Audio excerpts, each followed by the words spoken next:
欢迎大家来到咱们今天的这个讲座。然后我们今天的这一个讲座呢是 ETF 系列全新的一个企划。我们希望把这一个主题也能够比较长期的一直做下去，就是请到在每一个领域已经有所建树、已经有很多经验的学长学姐们，然后作为这个第一视角，然后来给大家分享一下求学之路，包括在职场上面的一些新的动向。然后，我们在每一期的讲座前面呢，都会简单的介绍一下 ETF 这个公益组织。那我们呢，是希望能够做一个比较对于学生来讲非常有效而且有用的一个平台，是希望可以把就是学生们他们自己的这个分享以及亲历者视角的一些好的 insights，可以这个没有任何信息差的给到大家。那这个呢会成为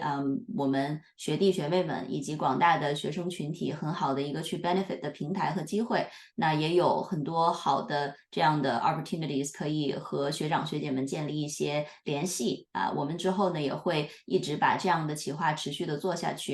那么咱们今天呢，主要是一个 law stream 跟这个法律相关的一个专题。那么我们也非常有幸的请到了 Karine Chan 来作为咱们的主讲人。那么之后我们讲座的主体内容呢，会更多的是以英文来进行。然后如果大家有任何问题的话，可以随时在 chat box 里面把你的问题打下来。那么我们最后大概5分钟左右的时间，会成为我们预留的一个 Q&A session。那without further ado, let's switch to Korean. So, hi Korean, we're very happy and excited to have you here. And maybe I could stop sharing for a while so that you can go on and then do your screen share. Sure. Okay. Yeah. So Awesome. so for today, yeah, I'll be sharing my personal experience on legal industry, and these will be my insights as a student at law, and then now I'm a graduate to a practicing lawyer.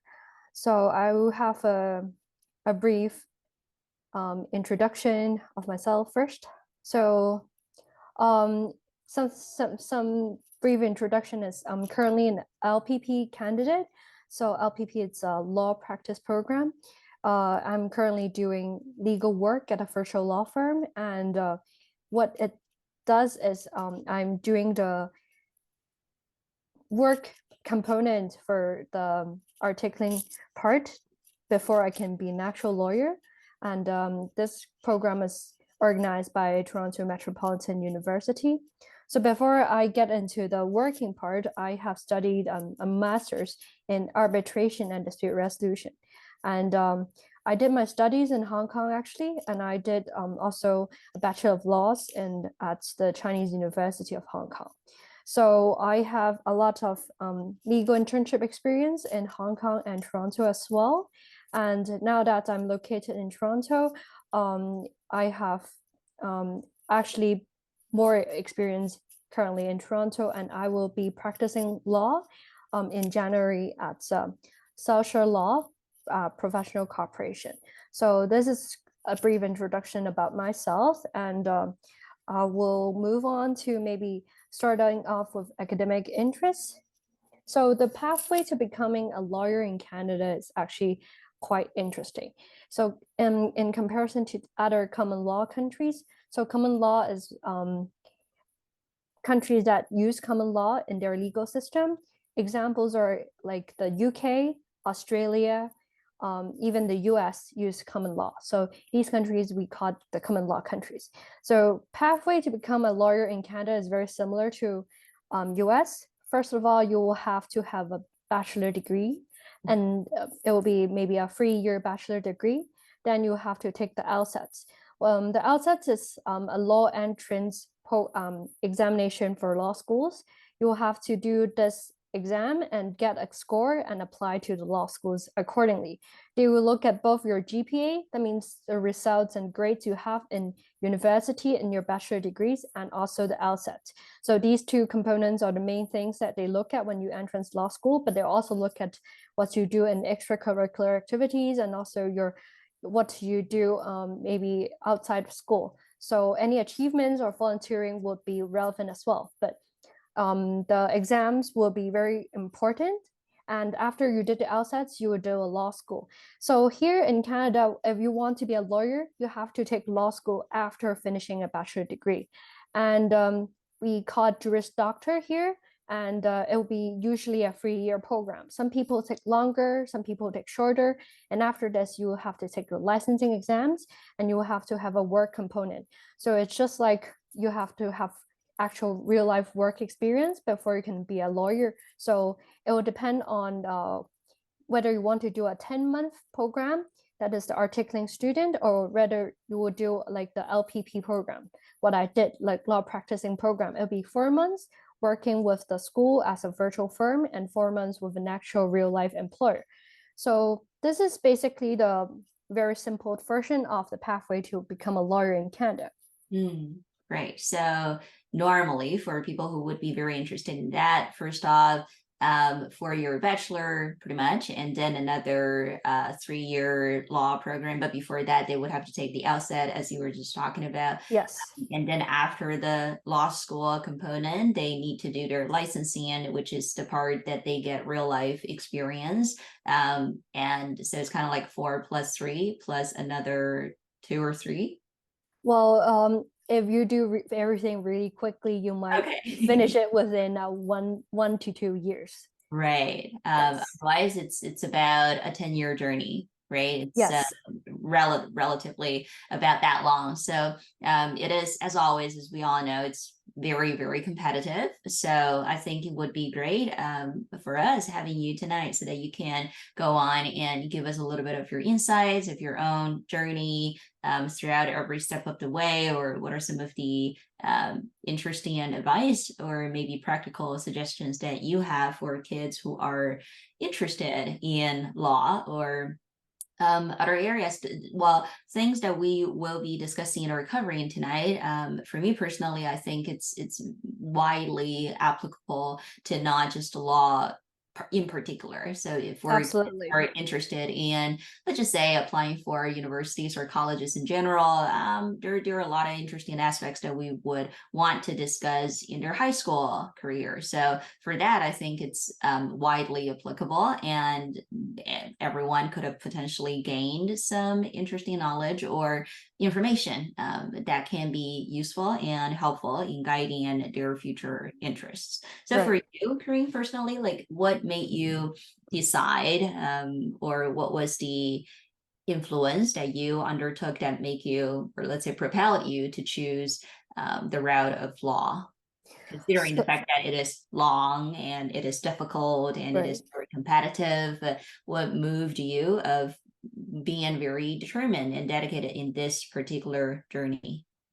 Right. So I have been doing Chinese debating since I was in high school and actually middle school. So I have exposed to a lot of debating topics, a lot of laws and regulations you have to look to when you prepare for competitions. I find it really interesting. And I actually also get the chance to shadow for a lawyer during my high school. So I have an experience to see what the lawyer do in his everyday life, how he goes to court, how he work with his clients. And I find it really interesting, and I feel like this is what I want to do in the future. So I regard myself as really lucky because I have this experience to see what happens for a lawyer in everyday life. So after this experience and also my debating experience, I want to pursue law. So these are the main reasons I want to be a lawyer. And also, I'm a visual artist, so I really like to paint. And I think that because I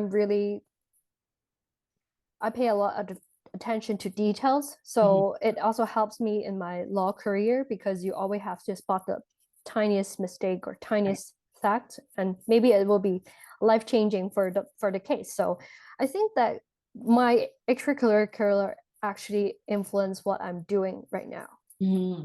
Yeah, so well, that to me sounds more of like a natural talent almost, that you are really into interacting with others, along with having like a very strong and eloquent way of expression, and your experience in debates, as well as that experience that you just talked about of like shadowing for an actual lawyer. I think those are some of the kind of pushing factors that got you really determined and into the industry. And it's just very impressive of how you made up your mind and then you stayed with it. And after years of hard work, and here you are.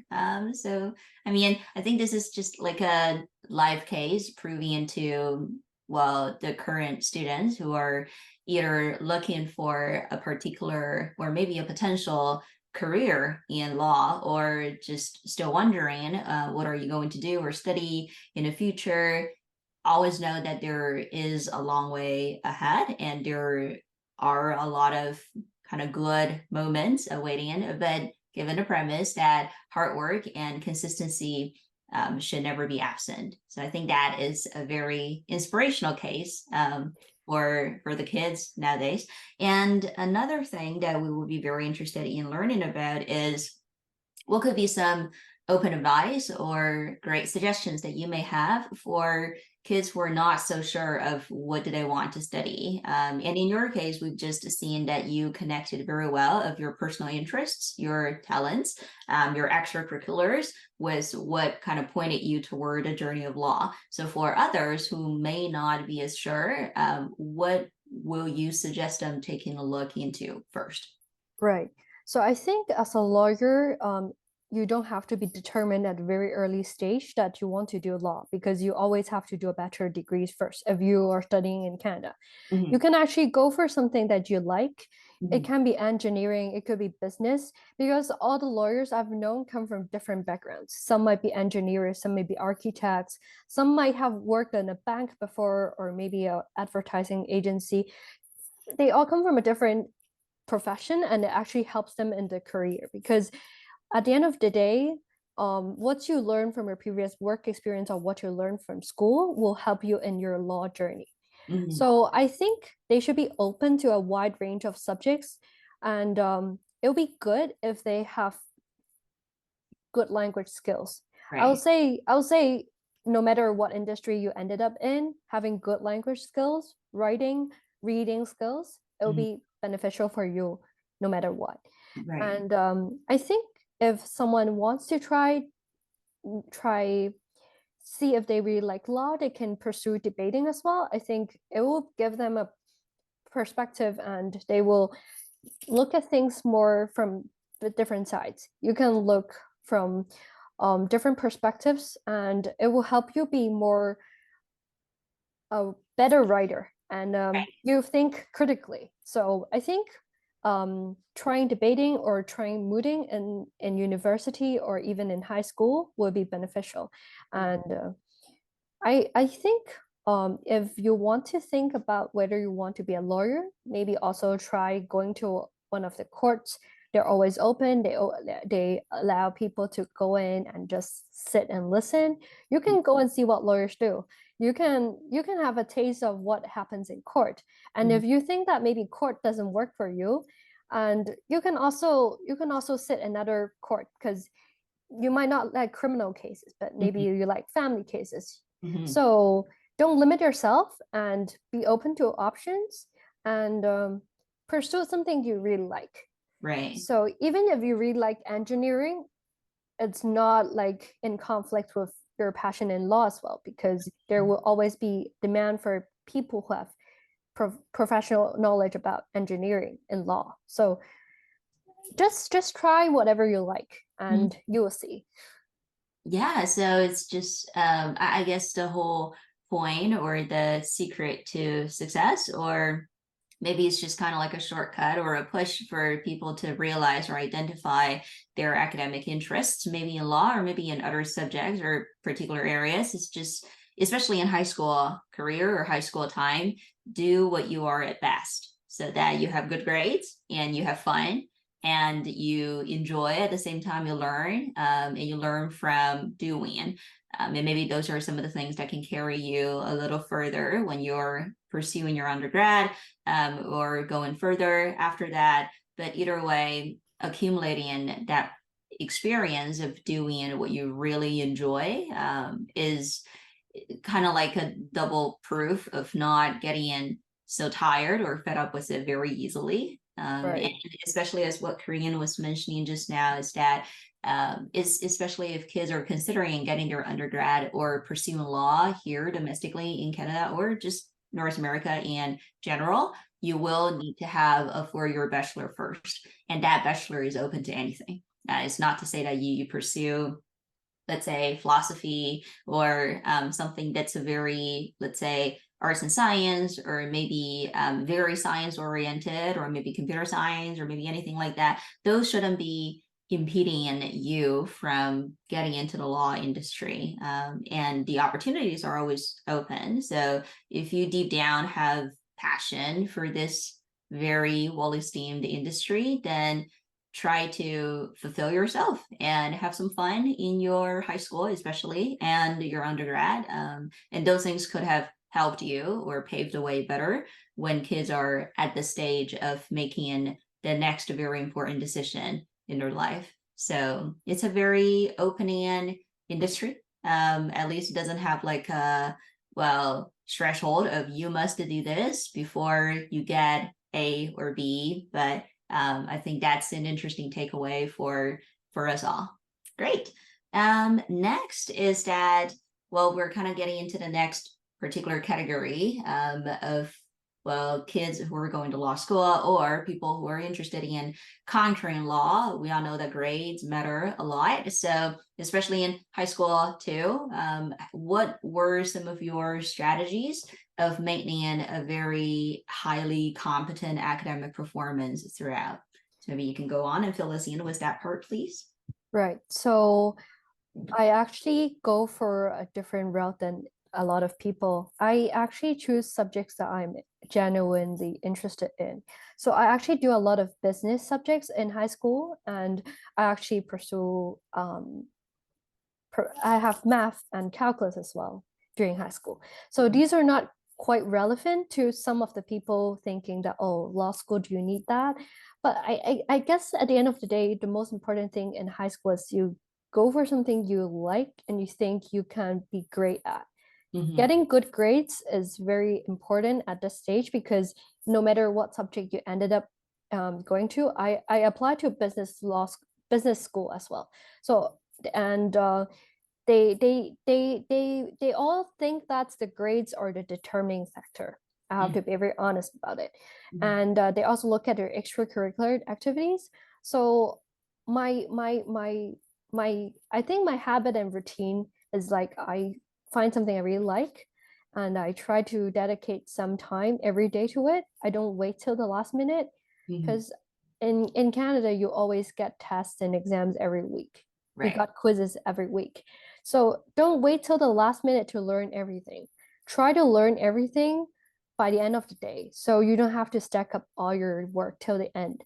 And also, I think making your own notes in a way that you can always refer back to very easily is important because if you have like maybe 2 days prepare for a quiz, you always have to refer back to your own notes to know how you can revise and memorize. Mm-hmm. And I think setting up a timetable for yourself is important too. Like straightly limiting yourself maybe from 7 to 8, you'll focus on one task. And then maybe you take a 10-minute breaks, 15-minute break, and you work again from maybe 8:30 till 9:30 on another task. It's important that you strictly restrict yourself within the time frame because otherwise you will get distracted.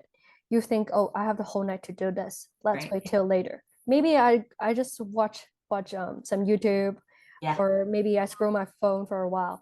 So Right. important to have like a routine for yourself and try to stick with it because habits makes the difference. Right.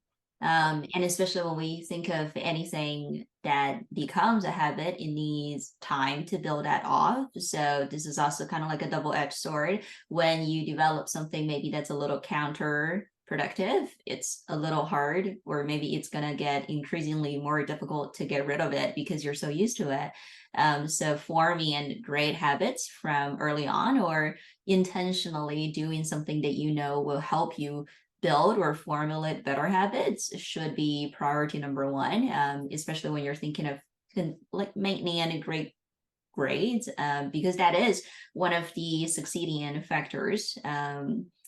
Making sure that you just have what it takes in order to succeed in law related programs later, or even just surviving or thriving throughout your undergrad.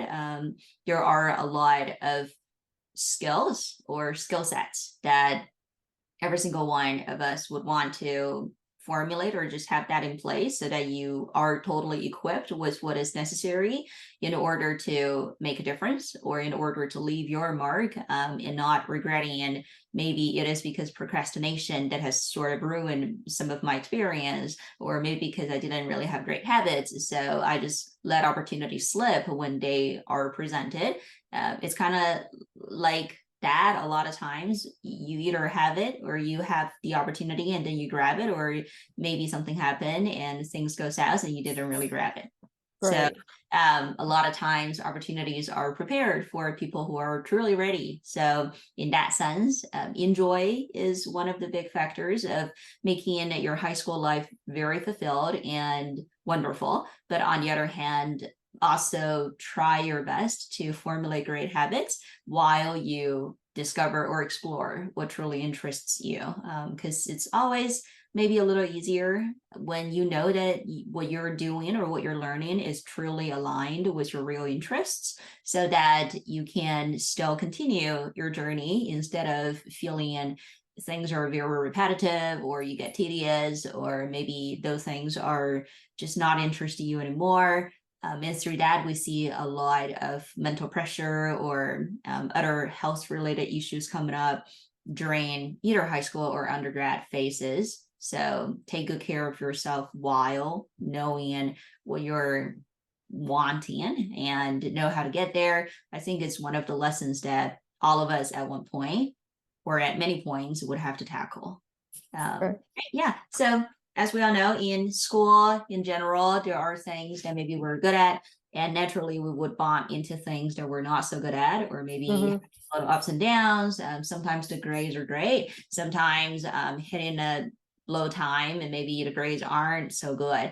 And kids are not dealing with school problems only. Maybe they have their things that they need to deal with outside of the school too. So well, there are certain points where academic challenges come along, and there are maybe other kind of difficulties or challenges on a personal level that kids would have to go through too. So in that sense, what are some of the strategies that can help students bounce back and be resilient in the faces of challenges? Right. So I think that it's important to find like one task, one skill I would say I learned, and it helps me all the way. It's dividing your task into important and urgent. Mm. So always tackle the important task. So you can categorize your tasks into four categories: important and urgent, important not so urgent, urgent but not important, not important not urgent. Mm. Always tackle the tasks that are important and urgent. Then tackle the tasks that are important but not so urgent, because they're important to you. Even they're not as urgent, you should tackle it. As for the urgent but not important task, it will always depend on what kind of it is. It might be very urgent, but if it doesn't help you, that means that that's something that you do not have to do. So leave it later. And the not important and not urgent tasks are the tasks that you should not allocate your time to if you're in time constraint. So just forget those tasks. I always focus on the important and urgent task first. So maybe if I'm having a quiz tomorrow, it would definitely be the important and urgent task. I will tackle that task first. And in some cases, you might find you have limited time to do everything, and it's okay because everyone has their limited time. You might not be perfect at something. And there's one thing I learned: overcoming academic challenges. Sometimes I want to be a perfectionist and I want to get 100 marks.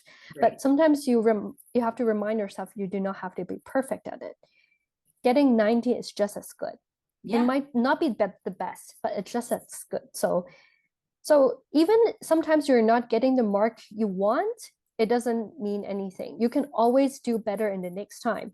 And having a good mentality that actually helps you to improve every time is more important than being set back by one failure. I'm actually really bad at math, but I managed to improve my skills in maths throughout the semester. So I actually ended up the first in my class. Mm-hmm. So it doesn't matter that you might not start off well. You can always improve. Right. I think the whole strategy of categorizing the problems that you face into four categories that you just mentioned, it's something that absolutely everyone can benefit off of. It's not just if you're very interested in law, it literally works for everything, even well, facets or aspects in life too. Maybe sometimes it's just too easy to get distracted, specifically under today's time where it's so information packed and there are a lot of things around us, and now everybody has millions of different ways of getting the information from the platforms that they decide. So sometimes maybe there's just too much distraction and you just can't concentrate. And having those ideas built in the first place, knowing what you should do or understand the base logic of how do you prioritize your tasks absolutely becomes a very important life skill. It is vital to your success in almost every way so that you know what is supposed to be done. And another thing for high school kids in particular is that whenever you get big assignments, ISUs, well, school has a different ways of calling it, you do have like a very brief idea of the overall timeline, you know, what it looks like, you know, when or what due and what are the expectations, so that you can, let's say, further demystify these projects or assignments into smaller chunks, and then just pinpoint them to this the specific time that you need to get them done and make plans, right? So make plans, execute them. Of course, we understand that it's always easier said than done, but everyone will essentially go through the same ordeal or trial so that you experience the hardships and the difficulties firsthand. Maybe some of us do regret, oh, why, or I could have done it so much better, or only if this happened so that maybe I would have ended up differently. Maybe there were some of those moments that are filled with little regrets here and there, so that you learn from those mistakes and you do better next time naturally.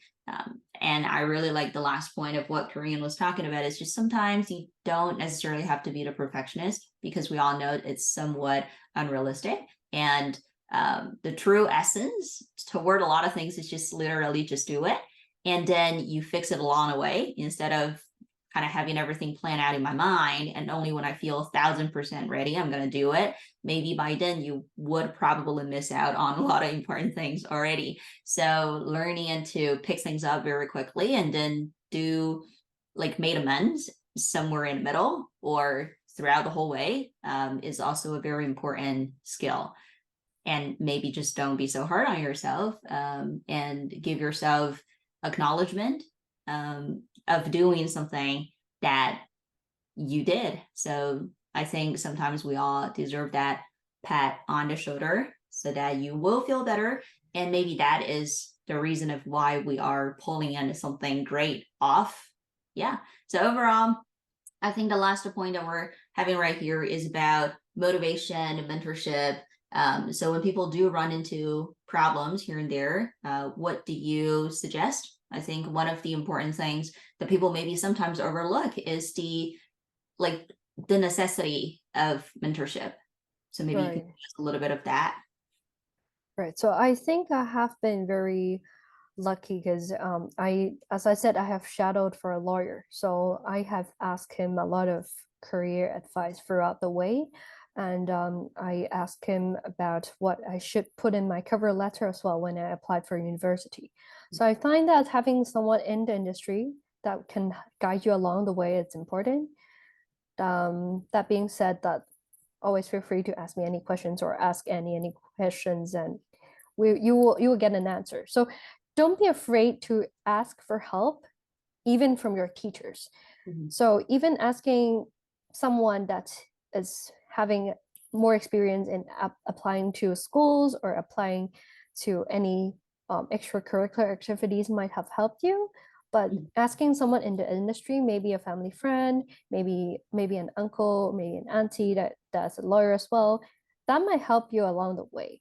Mhm. And people work in the industry can give you some concrete advice on the how you can do your applications or what they're looking for in the position. So I find that always helpful.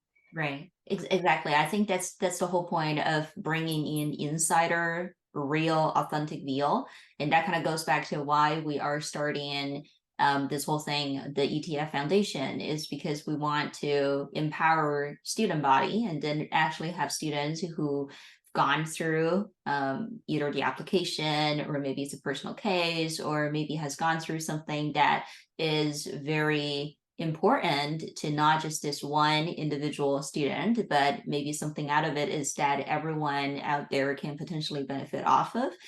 We just want to spread the word and make people who are experienced and has expertise in that particular field have a chance of sharing that out. So it's really just about this kind of ecosystem that we're building and where we know who to turn to or we have someone to talk to, and especially as what Karine was talking about, someone in the industry, someone who's actually there, established, and can give you great help and advice. And I think one of the misconceptions that needs to be defied is that sometimes people feel like either they're shying away from having direct conversations with people who are in the industry, or sometimes they just have that misconception of them being shielded against like an invisible wall or something that they feel like is very unapproachable or don't know how to start a talk, etc. So we can actually have those conversations maybe in the future of just how do you approach or how do you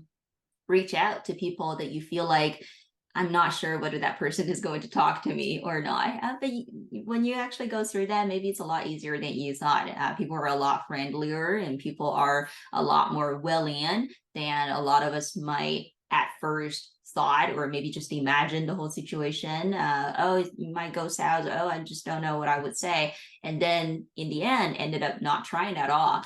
Well, I hear that a lot from students or at all sorts of different ages. And that like the earliest things that or the signs that we get to see is how students sometimes are shying away from making conversations with their teachers. And if you continue to be like that, not to say anything would be so bad and you will absolutely not succeed, not necessarily that extreme, but it will impact on your mindset overall of how to make conversations. And not just to say when you're entering the career world, but even just to socializing wise or even just kind of connecting with your peers or with your classmates or with your colleagues, making conversations and knowing how to reach out and take initiative are great keys to success. So we can have that kind of conversations in the future. And Right. in what that means, stay tuned. And there's going to be a lot more interesting topics that we'll bring out in the future. And now, if we were to move on, I know that at the kind of beginning and we talked a little about how Karine was finding her passions through her extracurriculars, but now let's just talk about them in a more systemic and organized way regarding, well, enrolling in activities strategically. So a lot of people may feel like what's so more or so important to talk about that because you just do what you like, isn't it? But there's a word strategic attached to the beginning, meaning you don't necessarily just do everything that you just find it fun, but sometimes you can have fun and purpose at the same time. So maybe we can have Karine giving us a little bit of the introduction of what does she do and what she suggests us doing. Right. So for extracurricular activities, I think, as mentioned, I think debating is one of the best activities you can ever do for law school because it feels like it's the most relevant to what you practice as a lawyer.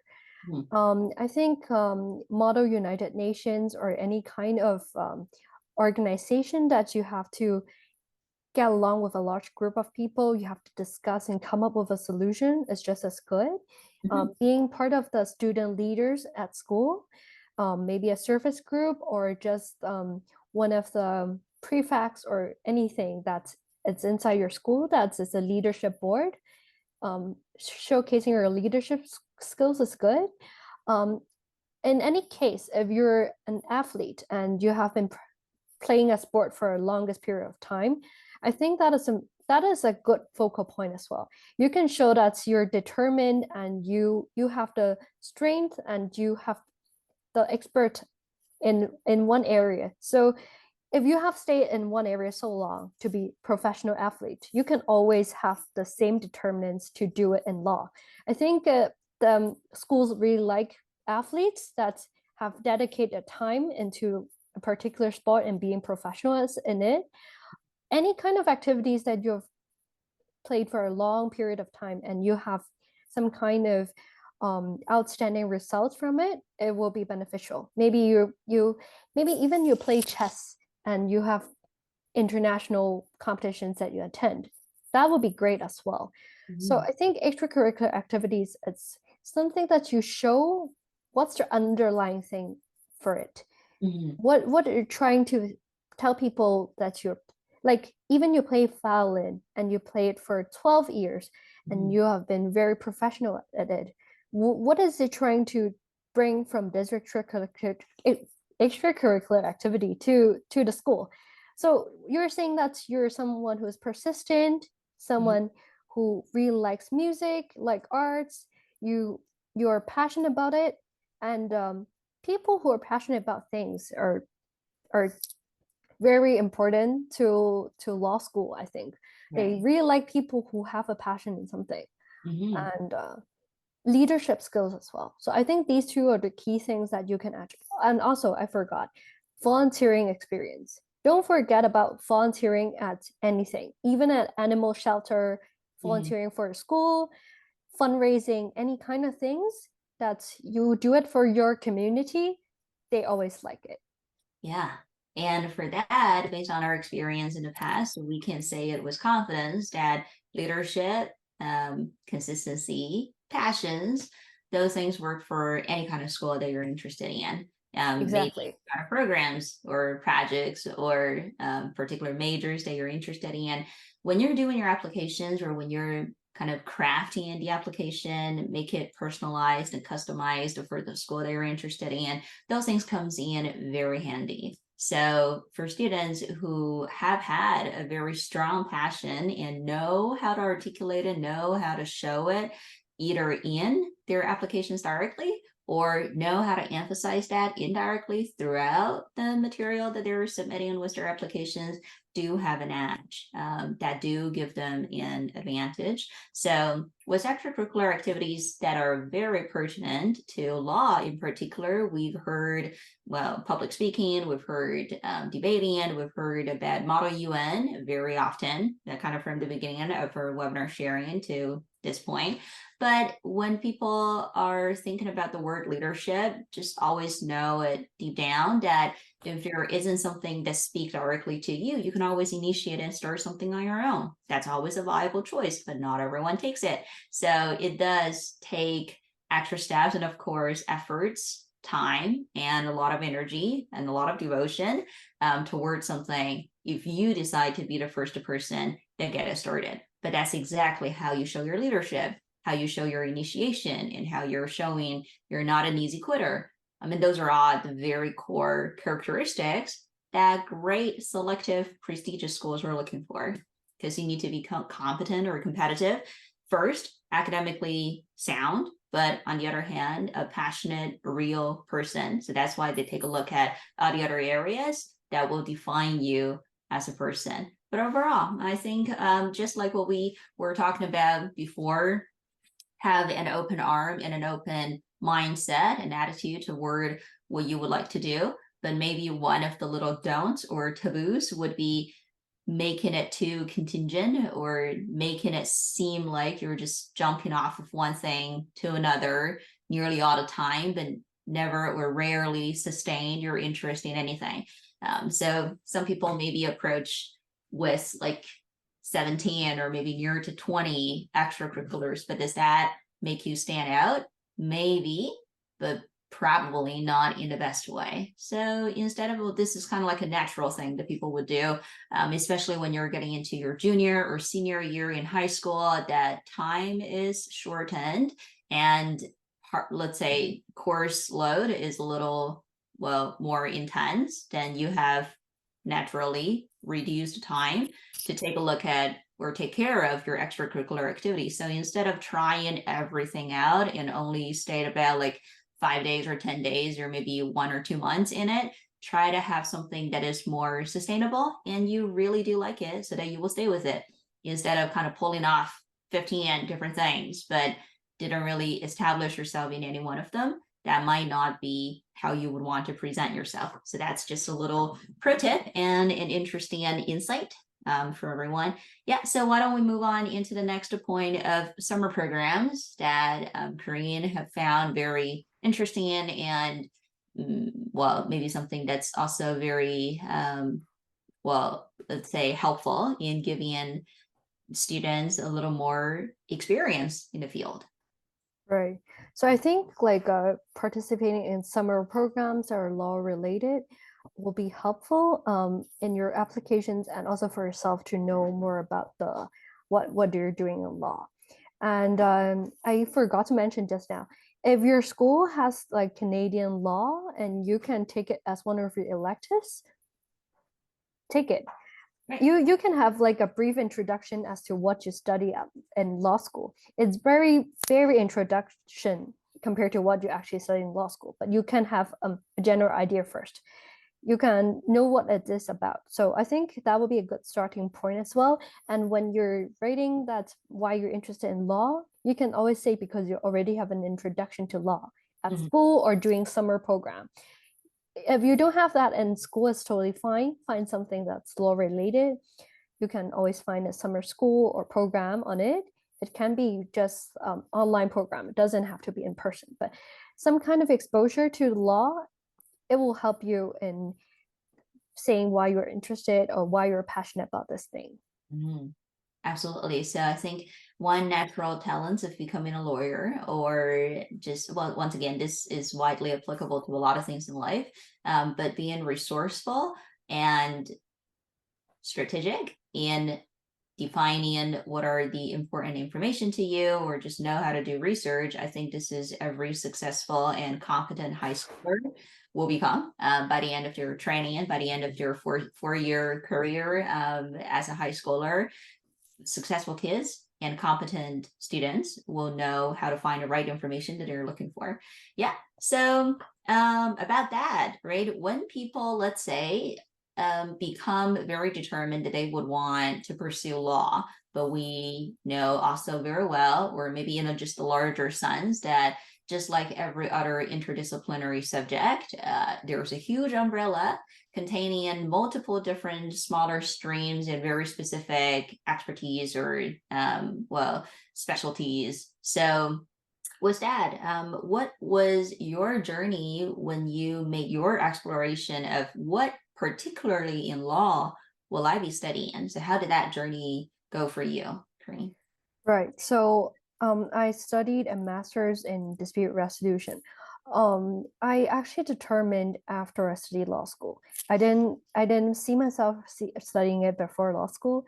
It's because when I was in law school, I got to know how to advocate in court advocacy, and I find it sometimes you have to wait a lot of time in court, and it's very time and cost consuming and somehow.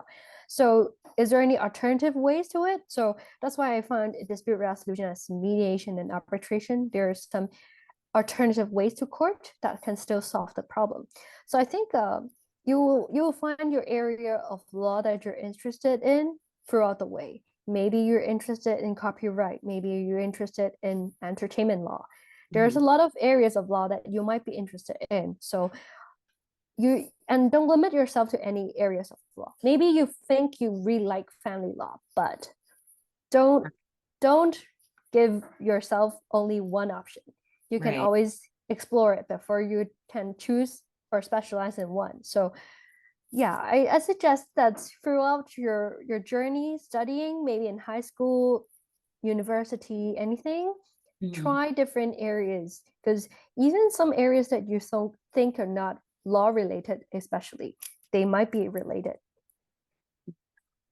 Yeah, absolutely. So it's just like what Korean was talking about, like have really just that open mindset and embrace yourself toward a multitude of different subjects and don't try to put a limit to yourself. And it's all about finding and making discoveries along the way. I think that worked very well for other subjects or majors or other career options too.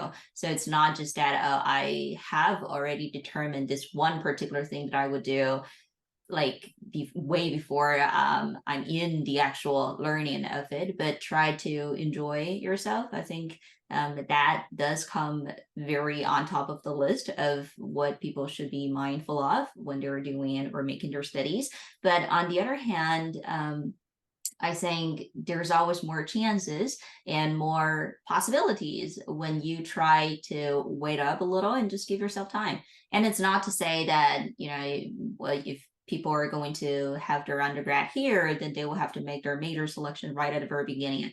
Very few schools would make you do that. And you always have the chance of knowing how the major selection procedure work out in the school that you would like to go to. Most of the schools for the first year or maybe the second year, it is more of an open approach so that you are able to get introduced to the industry or maybe the field of study, but very generally. And there are open and introductory courses mainly. And then you would only be asked to make your still very general, but a little more refined selection starting from year two and all the way up. And you still have all that time to have conversations with yourself, have conversations with your peers, have conversations with people that are a little older than you, or maybe people who are more so established in the field. So get some insider view and reveal is actually what the whole point is, so that you are making a very informed decision, completely understand what you're signed up for. That actually has become a very common issue that we see in kids or students in general, is that they thought this is going to be how it worked out, but then when they're actually in it or maybe in the middle of it, they realize that, oh, there has been a huge terrible discrepancy that they maybe overlooked before. So now we're talking about switching majors. Now we're talking about even transferring between different schools. It is becoming a little messy down the road. So making informed decision is above one of the most important things that you would want to make sure that you're doing properly. And help and guidance and mentorship is always available. So do make very good use of it. Yeah. So what's that? Well, competitiveness. I think that's the next big keyword that we're interested in talking a little more about. And that competitiveness in today's sons, like it's a very fast-paced society that we live in, and there's always a lot of information revolving around. Things are on trend yesterday, maybe are not so much today. So maintaining personal and individual competitiveness, regardless of what programs or industries or field of interest that you are having a keen interest in, competitiveness is always one of the top things that will make you stand out. So, especially in the legal field, let's ask Korean this: what would be some of your suggestions of how a law esteemed student can make him or herself stand out among very many talented others? Right. So I think one of the key things you have to have is good language skills. Having a good language skill is always a basic because you have to read a lot of legal documents, a lot of laws. You have to present your ideas in court, present your ideas to your clients, make sure they understand what your legal advice is. So having good language skills, writing, listening, speaking, all those are very important. If you think your oral skills aren't that well, you have to work on your speech, your public speaking. Go for it because you will always at the end of the day need it throughout the your journey as a lawyer. And even if you don't want to be a lawyer, it's always beneficial because I think one of the key things that people always neglect is like how communication and language skills makes the difference. So I will suggest, like, if you think your English speaking skills or anything writing skills needs brush up, go for it. This is the first thing I will say, how to increase your competitiveness, because Canada is a country that have a lot of people coming from different countries. Right. Not everyone speaks perfect English, and it's totally fine. But you have to be good at it, and as in a sense that other people understand what you're saying.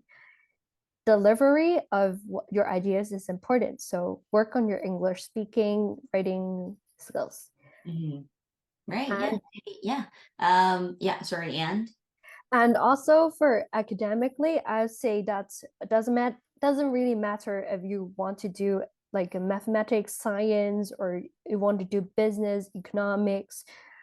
Doesn't really matter what you do, but it's important that it's a subject that you can be sure that you can get the best grades Mm-hmm. out of other subjects. So go for the ones that you're good at. If you don't like chemistry, don't just pick it because you think you need to. Don't do that. Right. Having good grades is more important somehow. Mm-hmm. Yeah, and more importantly, while making good grades, you're actually picking up on essential and very important vital knowledge too. So Yes. I think it's a very interesting thing when you compare it to other potential majors out there. Well, other majors, unlike law, they usually have a very particular stream in undergrad so that people can choose for. Therefore, the journey is a little shorter, meaning people need to be a little more targeting when they're making their course selection. But on the other hand, we think about law and it's kind of like a 10-year journey that you're on. So it provides you with more chances and more opportunities and more timings that you're able to make your decision. Maybe you weren't thinking about becoming a lawyer throughout your uni life as an undergrad. That's okay because you still have other timings coming at you that you can ask yourself, okay, do I want to embark on that challenge? Like there's always more chances and things that you can decide maybe a little later compared to other majors that you would want to do. And it does not necessarily ask you for any specific courses that you must do. Of course, if you're thinking about, well, domestic students here in Canada applying for their universities, then of course, English is a must. Math is also a must. But other than that, you do have that little interesting gauge of freedom. Exactly. Right? So you don't necessarily have to, oh, I gotta fill it up with science or I gotta fill up with like arts related courses or maybe language intensive courses, maybe or maybe not. So just knowing that at the back of your mind could provide us with some ease or even relief, knowing that you don't have to force yourself through something that is gonna be a hurt journey, or it's not gonna be a very fun experience for you. But if you are deep down thinking law could have been an option, then you know that you are being granted with a little more flexibility in choosing what you want to do. And you can still have a lot of fun in making all sorts of academic explorations throughout your undergrad. And then maybe coming from a totally different background, academic background, and then enter the law industry afresh. So I think that is a very interesting point that we just like to bring that out for people. Yeah, and down to the next point about portfolio, right? How do you make you yourself be presented with very strong law portfolio or resume in that sense? I think don't shy on participating in scholarships, competitions, anything that you can get an award from. So you might think that getting an award as an athlete doesn't matter, or being like the top 10 students at your school doesn't matter. It does matter. Go for the awards and scholarships, and it will be part of your achievements. People look at your background because you're not a lawyer yet. They don't expect you to have a law experience yet, but what you can achieve in your academic journey is important. So try to get good grades, try to participate in competitions and get awards. Right. That can help you build a strong law portfolio. Yeah, and I really like the idea of how they know what they're looking for, and they're looking for diversity. They're looking for differences. They are looking for people who are not there yet, but has a strong potential. And that potential doesn't just come in academic science, but academic science is kind of like one of the must-haves because you just really, in that sense, you need to have what it takes in order to become a successful legal candidate or a lawyer in the future. But on the other hand, they're also looking for character because it takes great determination and strong dedication in this world of law conquering. So I think that also a lot of parts of what we were discussing about becoming a law student or embarking on a journey of becoming a lawyer is about having fulfilled yourself with strong passions, first of all, and then number two, great, outstanding time management skills along with other study habits. And number three, you really can have a little more fun than you thought you would becoming a law student. A lot of people are intimidated, so intimidated by the idea of law, years of hard work, reading, writing, true, but there's the other side to it. And I'm hoping that what we have gone through in today's conversation can give people a little more ideas regarding that. Yeah. So last but not least, regarding networking and professional relationships, those are very important, obviously. But what are some of the quick tips that maybe people can enact right away if they're kind of worried about it, I just don't know how to reach out, etc. Right. I think that this platform is actually perfect. You get to have like get from these series of talks, you have different professionals from different industries that come on in. You can always feel free to approach those professionals after these talks. You can ask them about their ideas.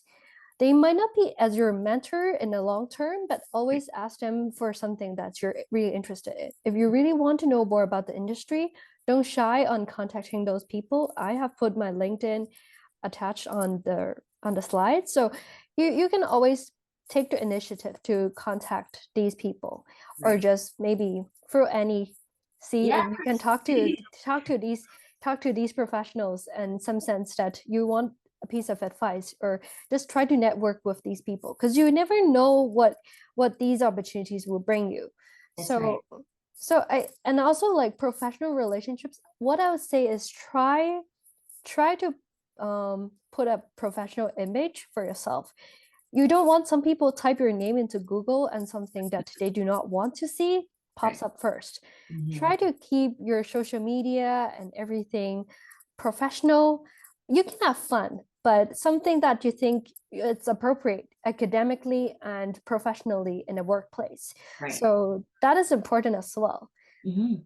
Yeah, and well, for LinkedIn or social media or other platforms that people nowadays use in order to get connected professionally, they can start at any time. I mean, people don't need to actually wait for them to get a full-time job. And then now's time for me to go on and create a LinkedIn profile. You could do that as a high schooler, maybe even before that, or you just get a vibe in how those things work.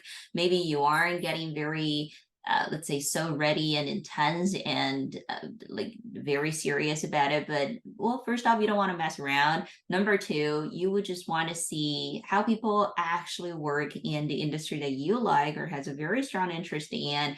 How does things work? So they don't give you that strong sense of unfamiliarity. Nobody wants that. You would want to give yourself some exposure before you make your steps. That's about doing the necessary quote unquote homework. Yeah.